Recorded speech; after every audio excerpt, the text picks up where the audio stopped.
सभी को नमस्कार।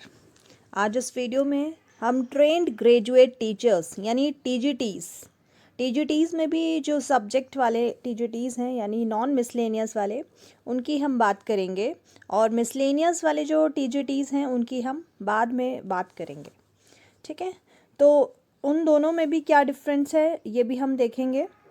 जैसे कि ट्रेंड ग्रेजुएट टीचर्स का आज हम पेपर पैटर्न और सिलेबस देखेंगे, तो आपको पता चलेगा कि टीजीटीज़ का जो पेपर पैटर्न होता है या जो सिलेबस होता है उसमें सब्जेक्ट कंसर्न्ड का पेपर अलग से नहीं होता, जबकि इसके अलावा जितनी भी पोस्ट हमारी निकलती हैं यानी पीजीटीज़ या टीजीटीज़ में अगर मिसलेनियस की बात करें, पीआरटीज़ यानी प्राइमरी टीचर्स की बात करें, पीआरटी म्यूज़िक की बात करें, लाइब्रेरी की बात करें, लाइब्रेरियन टीचर, तो सभी में सब्जेक्ट कंसर्न अलग से रहता है।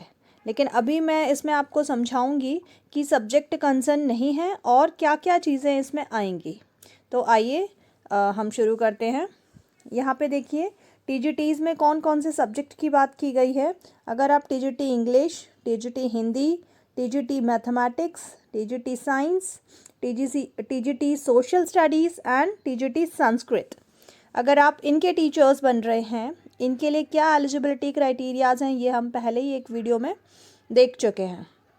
अगर आपने वो वीडियो नहीं देखा है तो मैं आई बटन में शेयर कर दूँगी। नाउ अब हम शुरू करते हैं इसका पेपर पैटर्न। इसका जो टेस्ट का ड्यूरेशन होता है वो तो लगभग सबका सेम ही होता है, 150 मिनट्स का पेपर होता है। क्वेश्चंस भी आपके 150 होते हैं और मार्क्स भी 150 होते हैं। ठीक है, तो ये चीज़ तो मैं आपको अलग से एक वीडियो में बता चुकी हूँ। अब इनमें क्या क्या सेक्शंस होंगे ये आप अच्छे से समझ लेंगे। नेचर ऑफ क्वेश्चंस क्या होगा, मार्क्स कितने होंगे और नंबर ऑफ क्वेश्चंस कितने होंगे। आइए शुरू करते हैं हम। सेक्शन नेम, सबसे पहले इसमें पार्ट 1 और पार्ट 2 दो पार्ट्स इसमें होंगे। 1 is part 1 and part 2। Part 1 में सिर्फ आपसे जनरल इंग्लिश और जनरल हिंदी दोनों ही लैंग्वेजेस पूछी जाती हैं, जो कि सभी में है। चाहे आप पीजीटी का पेपर दें, टीजीटी का दें या पीआरटी दें, कोई भी टीचिंग पोस्ट आप देते हैं तो आपको जनरल इंग्लिश और जनरल हिंदी तो पूछी ही जाती है। ठीक है, पार्ट 1 लगभग सबका सेम ही रहता है।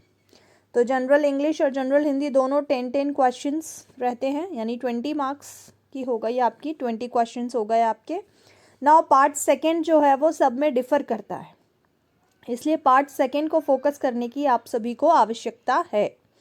पार्ट 2 में सबसे पहले अगर हम बात करें तो एक जीके एंड करंट अफेयर्स जो है वो 40 मार्क्स का आएगा, जबकि बाकी जगह पे आपने देखा होगा बाकी पोस्ट के लिए इतने सारे क्वेश्चंस नहीं पूछे जाते हैं। ठीक है, रीजनिंग एबिलिटी भी यहाँ 40 मार्क्स का रहेगा, जो कि और पोस्ट के लिए नहीं रहता। ठीक है, तो 40-40-80 क्वेश्चंस तो यही हो गए हमारे। प्लस कंप्यूटर लिटरेसी तो सब में 10 की ही लगभग पूछी जाती है, तो इसमें भी कंप्यूटर लिटरेसी 10 की है। लेकिन यहाँ पे डिफरेंस क्या है, आपका जीके करंट अफेयर्स जो है, GK current affairs, reasoning ability और पैडागॉगी, ये तीनों ही सब्जेक्ट आपके 40-40-40 मार्क्स के आते हैं, यानी 120 मार्क्स तो आपके यही हो गए। ठीक है, 120 क्वेश्चंस।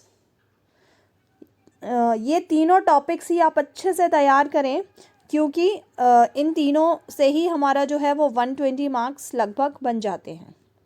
बाकी 10-10-10 हमारे जो बचे, तो 10 मार्क्स का हमारा जनरल इंग्लिश, 10 मार्क्स का जनरल हिंदी और 10 मार्क्स का कंप्यूटर लिटरेसी। अब आप समझ गए होंगे कि 150 मार्क्स को हमने कैसे डिस्ट्रीब्यूट किया है। 150 में से 40-40-40 के जीके करंट अफेयर्स, रीजनिंग और पैडागॉगी हो गई हमारी, और 10-10 के अभी मैंने आपको बताएं वो हो गए। तो ऐसे हमारा 150 मार्क्स का पूरा पेपर हो जाता है। पैडागॉगी का सिलेबस यहाँ पे दिया हुआ है, तो आप पैडागॉगी का सिलेबस अच्छे से देख लेंगे, क्योंकि ये भी 40 मार्क्स की है। और जीके करंट अफेयर और रीजनिंग तो आप लगाते रहें किसी भी बुक से। बुक्स के नेम भी सजेस्ट मैं कर दूंगी बाद में, मैं एक वीडियो बनाऊंगी जिसमें बुक सजेस्ट मैं करूंगी आपको। नाउ पैडागॉगी की अगर हम बात करें तो पैडागॉगी में हमारे फर्स्ट वन इज़ पैडागॉगिकल कंसर्न्स, ये ज़्यादातर सब में सेम रहता है। फर्स्ट वन इज़ करिकुलम के बारे में सब कुछ है, उसका मीनिंग क्या है, प्रिंसिपल्स क्या है, टाइप्स ऑफ करिकुलम क्या है, ऑर्गेनाइजेशन एंड अप्रोचेस। उसके बाद करिकुलम के बाद क्या आता है हमारा प्लानिंग, तो instructional plan, year plan, unit plan, lesson plan, everything is there. Okay, now instructional material and resources, ये भी आप अच्छे से तैयार कर लेंगे। इसमें text books, work books, supplementary material, AV aids क्या होते हैं, laboratories, library, clubs, museums, community, information and communication technology, ये सभी चीज़ें इसमें कवर हो जाएंगी। Now fourth one is evaluation. Evaluation के टाइप्स क्या होते हैं, टूल्स क्या होते हैं, characteristics of a good test, continuous and comprehensive evaluation क्या होता है, analysis and interpretation of scholastic achievement test, ये सारी ही चीज़ें जो है वो आपको इवैल्यूएशन में पढ़नी पड़ेंगी। फिर आता है हमारा इंक्लूसिव एजुकेशन। इंक्लूसिव एजुकेशन भी बहुत इंपॉर्टेंट पार्ट है, ये भी ज़्यादातर जगह हमें देखने को मिल जाता है। Understanding diversities, concept types, disability as a dimension of diversity, disabilities में भी बहुत सारे क्वेश्चंस बन जाते हैं। सेंसरी इम्पेयरमेंट, कॉग्निटिव डिसेबिलिटीज़ क्या हैं हमारी, इंटेलेक्चुअल डिसेबिलिटी क्या है, फिज़िकल डिसेबिलिटीज़ क्या हैं, philosophy of inclusion with special reference to children with disability, ये सारी चीज़ें आप देखेंगे। प्रोसेस ऑफ इंक्लूजन की प्रोसेस भी आप देखेंगे।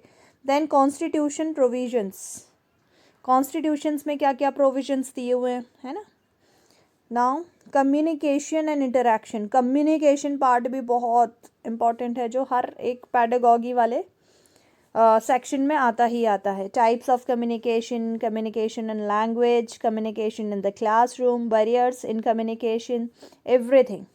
अंडरस्टैंडिंग लर्निंग, फिर लर्निंग के बारे में कि लर्निंग, नेचर ऑफ लर्निंग क्या होता है, इनपुट, प्रोसेस, आउटपुट, फैक्टर्स क्या होते हैं, एवरीथिंग, इसमें भी सब कुछ आ जाएगा हमारा। लर्निंग के बारे में जितनी भी थियरीज लर्निंग की दी हुई हैं, जैसे कि बिहेवियरिज्म एंड यस, आपको यहाँ पे लर्निंग से रिलेटेड जो भी आपकी थियरीज़ हैं वो सारी आ जाएंगी, जैसे जो स्किनर्स ने दी है, पावलोव ने दी है, थॉर्नडाइक ने दी है, पियाजे, वाइगोट्स्की, गेस्टाल्ट, कोलर, और भी जितनी हैं सब इसमें आ जाएंगी। Cognitive, affective, performance, motivation, sustenance, ये सारी चीज़ें आपने पहले भी पढ़ी होंगी, तो इनके भी आप नोट्स प्रिपेयर कर लें। नाउ एक और चीज़ इसमें बताई हुई है हमें, इंटरव्यू। देखिए इंटरव्यू जो है वो 60 मार्क्स का आपका होता है, ठीक है। और उसके बाद द फाइनल मेरिट लिस्ट, जो आपकी फाइनल मेरिट लिस्ट बनती है, will be based on the performance of the candidates in written test and interview. Written test और इंटरव्यू का जो आपका रेशियो रहता है दैट इज़ 85:15। ज़्यादातर सब में ऐसा ही रहता है, कुछ में डिफ़र करता है, जैसे पीआरटी म्यूज़िक में थोड़ा डिफरेंस हो जाता है, उसमें परफॉर्मेंस टेस्ट भी ऐड हो जाते हैं। तो ये आपने आज देखा कि टीजीटीज़ में जो है वो सब्जेक्ट कंसर्न नहीं पूछा है, ठीक है। आप समझ गए हैं इसमें कौन कौन से सेक्शंस होते हैं। एक बार हम और रिवाइज़ कर लेते हैं इसको। इसमें सिर्फ 4 पार्ट आप देखिए, पार्ट सेकंड में जो है वो सिर्फ 4 पार्ट्स ही होते हैं हमारे। First one is GK and current affairs, reasoning ability, computer literacy and pedagogy. Subject concern जो है वो नहीं आता है, इसलिए आपको इसका सिलेबस अलग से नहीं मिलता, ठीक है। 150 मार्क्स में पूरा यही हमारा आता है, सब्जेक्ट कंसर्न अलग से नहीं आता। Okay, thank you.